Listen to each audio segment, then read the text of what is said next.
When it comes to patching, we've got the good, the bad, and the ugly, but mostly the good.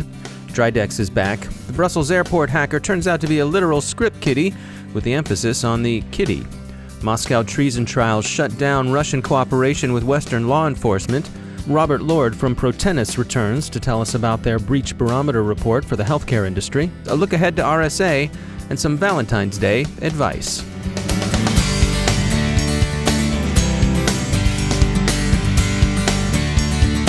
Time for a moment to tell you about our sponsor, CyberSec Jobs. If you're an information security professional seeking your next career or your first career, check out cybersecjobs.com and find your future. CyberSec Jobs is a veteran-owned career site and job fair company for information security professionals and students. Job seekers can create a profile, upload their resume, and search and apply for thousands of jobs. And it's great for recruiters, too. If you're an employer looking to source information security professionals, contact CyberSec Jobs about their flexible recruiting packages designed to meet your needs. Here's one of the current hot jobs. WakeMed is looking for an information systems security officer to help safeguard sensitive information. You'll find this and other great opportunities at cybersecjobs.com. That's cybersecjobs.com. And we thank CyberSec Jobs for sponsoring our show.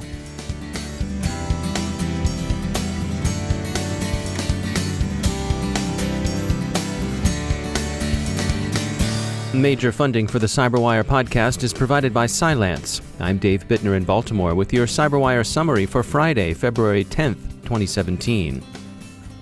We often hear about the importance of patching, and two stories today offer cautionary tales on why it's important and why it's important to do it right. First, why it's important. Unpatched WordPress instances have been clobbered with defacements at an increasing rate this week. Sucuri, the firm that discovered and disclosed the now swatted bug to WordPress, has been tracking attacks and finds that as of yesterday, more than 1.5 million pages had been hit. WordPress quietly fixed the problem in its API back on the 26th of January with release 4.7.2. The patch was rolled out quietly in the hope that hackers would overlook the vulnerability WordPress was closing, but that hope was apparently in vain. A number of industry observers would strengthen that observation, saying that the hope was foreseeably, inevitably in vain, since patching a vulnerability unavoidably discloses that vulnerability to the ill-intentioned. So WordPress users are advised to patch. It's the old versions that are being hit hard. Second, why it's important to do it right. NASA's Inspector General has released a report on industrial control system security within the space agency. NASA sensibly commissioned the study because of the extent to which operational technology has evolved away from manual systems toward increasingly comprehensive automation. Among the findings was this: application of a security patch to software used to control a large engineering oven caused a reboot that stopped the oven's monitoring equipment from running. This effectively disabled both temperature control systems and impeded alarm activation, causing a fire that burned undetected for 3.5 hours. So, check patches for unintended consequences before applying them. And managers, when IT says they're verifying the patch is okay to apply, remember, they have good reason to do so. According to authorities in Belgium and the United States, the post-massacre cyber attack on Brussels International Airport last March proves surprisingly and troublingly to be the non-ideological work of a Pittsburgh miner described in news reports as a child. There's no sign of ISIS inspiration or commitment, just another awful example of online disinhibition, and another lesson in the importance of remaining circumspect in attribution. Treason arrests of current and former FSB officers in Moscow are said to have effectively muzzled Russian cooperation with Western law enforcement operations. They've clammed up, as Fidelis's John Bambanek described it. Since the FSB officers are accused of giving information to the Americans, you might think twice before doing something that could be misconstrued as espionage. In industry news, Accenture buys VeriSign's iDefense security intelligence service to augment its cyber threat intelligence offerings. Evident.io and its remediation platform pick up $22 million in a Series C investment, and threat intelligence exchange TrueStar attracts $5 million led by Storm Ventures. Next Tuesday is St. Valentine's Day, and since we know a thing or two about our listener demographic, we're pretty sure that many of your thoughts are turning to a romantic dinner for two at Arby's. As you offer your significant other the horsey sauce, however, you may be troubled by Arby's disclosure yesterday to Krebs on Security that the restaurant chain had been the victim of a data breach.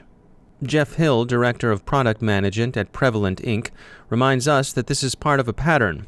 Quote, when the retail industry is attacked, it very often manifests as a point-of-sale infection, and point-of-sale device infections nearly always originate at a third party.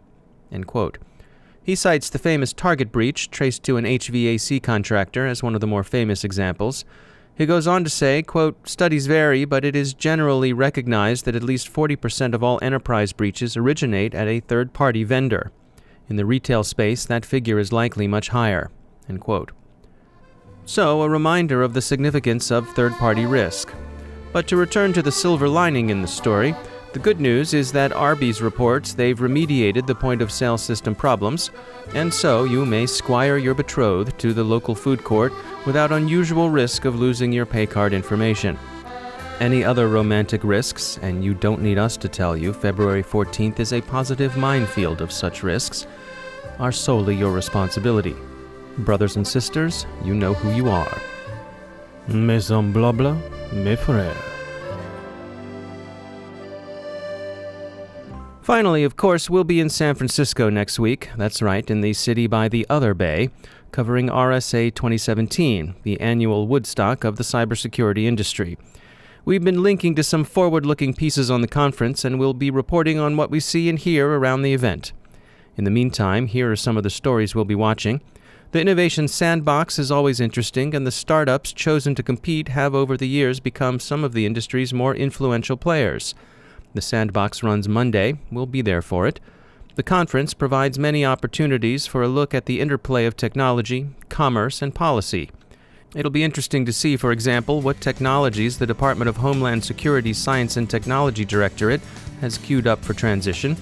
And of course, we'll be talking with interesting companies, large, small, and medium. If you see us around the Moscone Center, be sure to stop us and say hello. Time for a message from our sponsor, E8 Security. You know, once an attacker's in your network, there's a good chance they'll use command and control traffic to do the damage they have in mind. Could you recognize it? E8's analytics can. Here's what malicious C2 traffic might look like. Newly visited websites, visits to a website that doesn't have the features a legitimate site usually does, like a high number of pages, a fully qualified domain name, or a distinct IP address, or the association of a website with a limited number of user agents. It's tough for a busy security team, but it's easy for E8's behavioral intelligence platform. For more on this and other use cases, visit e8security.com/DHR and download their white paper. That's e8security.com/DHR. E8 Security. Detect, hunt, respond. And we thank E8 for sponsoring our show.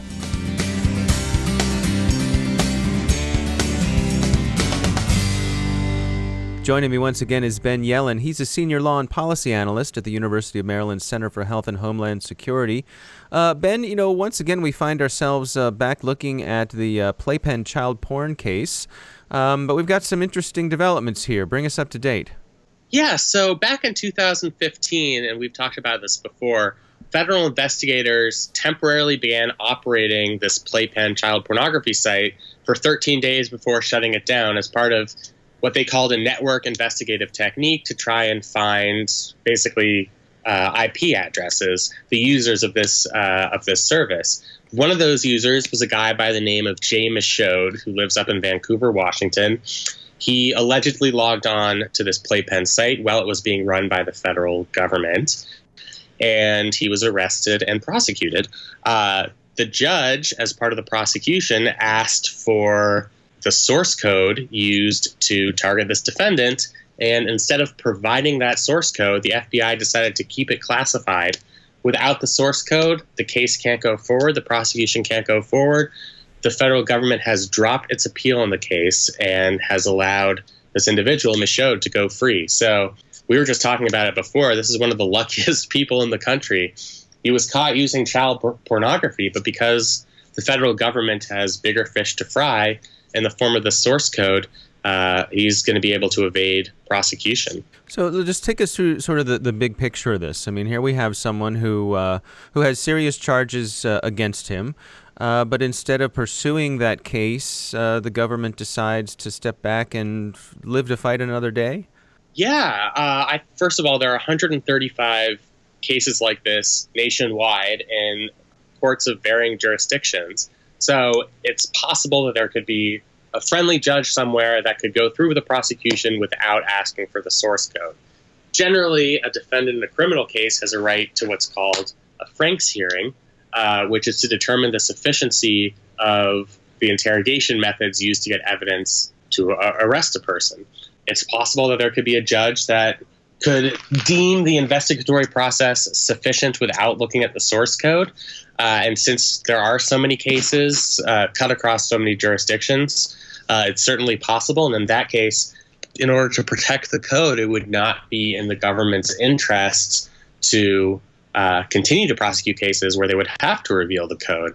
Of course, the result of that is that people who have committed a federal crime, viewing child pornography, are going to evade prosecution. But I think the way the federal government sees it, that's a small price to pay in order to protect the integrity of the source code. And is there a way that the government can take that off the table? I mean, it's going to be really hard. Yeah. Defendants have a constitutional right to confront the evidence against them and to know exactly which evidence produced the incriminating information that led to their charges. As I mentioned, they're entitled to this so-called Franks hearing, and there could be judges who are going to be satisfied with the evidence without seeing the source code. But if a judge isn't, then there are very few options that the federal government has. Ben Yelin, thanks for joining us.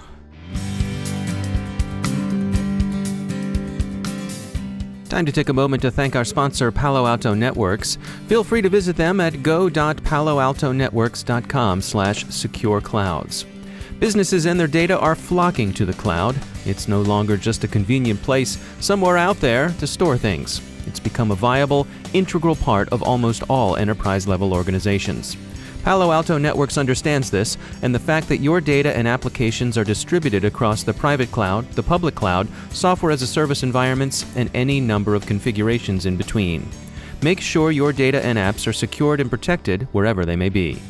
Palo Alto Networks has the broadest, most comprehensive cybersecurity for private cloud, public cloud, and software-as-a-service environments, because secure clouds are happy clouds. Find out how to secure yours. Get started at go.paloaltonetworks.com/secureclouds. And we thank Palo Alto Networks for sponsoring our show.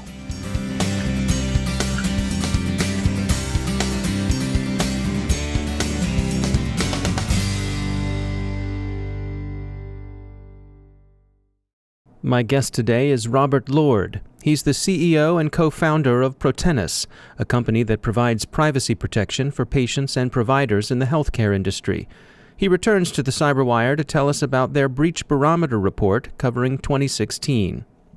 One thing that we see is a remarkable consistency from month to month on the proportion of types of breaches. So we see always probably around 40%, give or take, of breaches are attributable to insiders. So one issue there is that we constantly, when we think about breaches, when we think about hacking or cybersecurity incidents, we think about these external actors, individuals who are breaking into our systems and stealing data, whether that's state or criminal actors.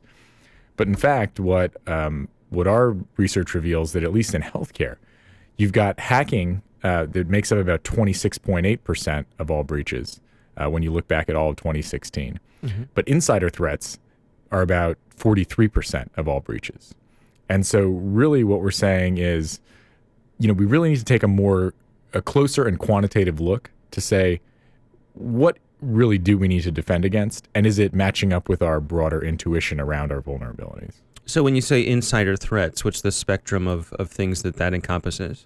So insider threats can be anything from your naively dangerous individuals, so individuals who might be taking information inappropriately home and then losing it, all the way to individuals who are systematically scraping and stealing medical records and diverting them to the black market for resale or for use against individuals. So it's a pretty wide spectrum of maliciousness and sophistication.